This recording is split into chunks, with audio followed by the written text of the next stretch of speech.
Another win, another game at Hayes Lane, Bromley 3, Crawley Town 1. And well, what do you say about that game? A game of two halves, I think you might say.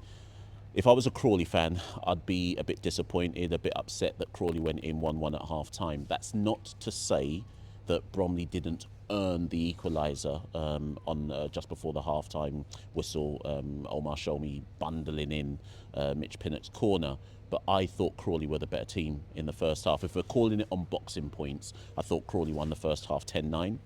But, you know, you've got to put the ball in the back of the net, right? And at the end of the day, Bromley scored after a series of 3 corners. And the thing is, of all the teams to give 3 consecutive corners to, Bromley must be the worst team in the league to give it to. Because you must know they're going to, like, law of averages, the team, I think I saw a stat the other day, I need to see what the updates to it are, but I saw a stat the other day which said in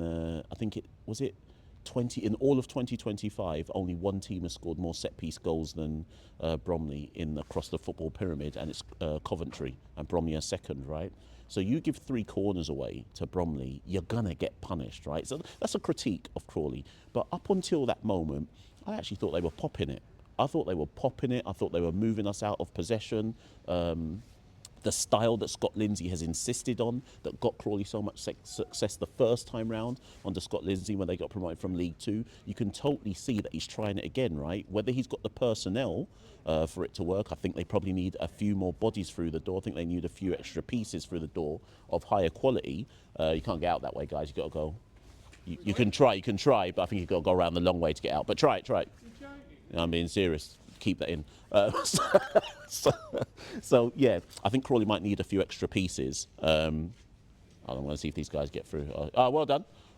So I think Crawley need a few extra pieces to make that style work, because in the second half they didn't stand up to the physical battle, and I'll get onto that in a second. But in the first half, everything that makes that style work, I thought they showed. Open it up to, I think it's Jay Williams, probably the defensive screening midfielder, and then just kind of popping it to the left, popping it to the right, and running at Bromley into open spaces, whether Adeyemo, I think it is, on the left wing, Harry Forster down the right wing, McCurdy dropping off into the hole off the big man up front. And I thought it was quite good. And I thought Bromley took a while to get to grips with how to adapt to it. And I think Andy's admitted that as well. Because Andy, in the interview I just did with him, said Bromley didn't start playing until the 39th minute. So I think that's an admission from Andy that, yeah, we kind of got outplayed up until the point at which Bromley scored. That's the first half. Second half, I think Bromley just dominated it. And I don't think there's anybody in the ground that would dispute that. Not the Crawley fans, who were very upset at full time. For those who weren't here, at the end at full time, a significant majority of the Crawley fans were kind of chanting at their team, saying you're not fit to wear the shirt, etc. Very unhappy with the performance of the team. And I don't blame them. To be honest, because I think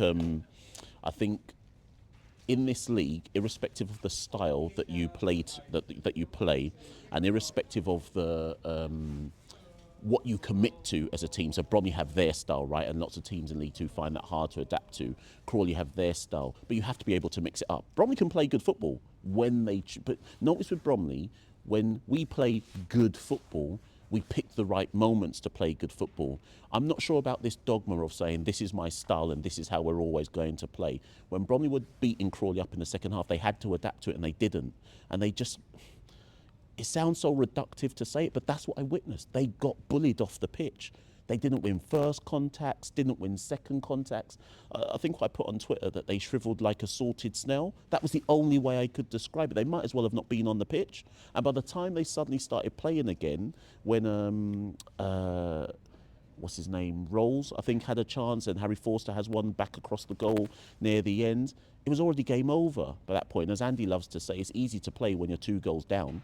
Or in this case 3-1 down. So Bromley were deserved winners over the piece. Michael Cheek gets his 9th goal of the season.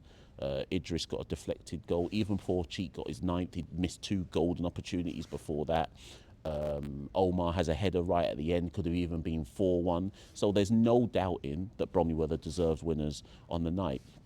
Just a little point there for Cheek. Cheek's got 9 goals this season, 9 league goals. I don't think anyone's even noticed. And that's a sign of how good Bromley are this season, that Cheek's about to hit double figures and none of us notice. Dare I say, not none of us don't, I'm not saying we don't care, but it's so expected that we're not even noticing what Cheek's doing this season. Just about to, one more goal to double figures already. We haven't even got to 2026 yet. So big up Michael Cheek as usual, just doing his stuff. Probably man of the match. Listen, if we keep Mitchell Pinnock fit the whole of this season, I think Bromley get promoted. Let me leave it there.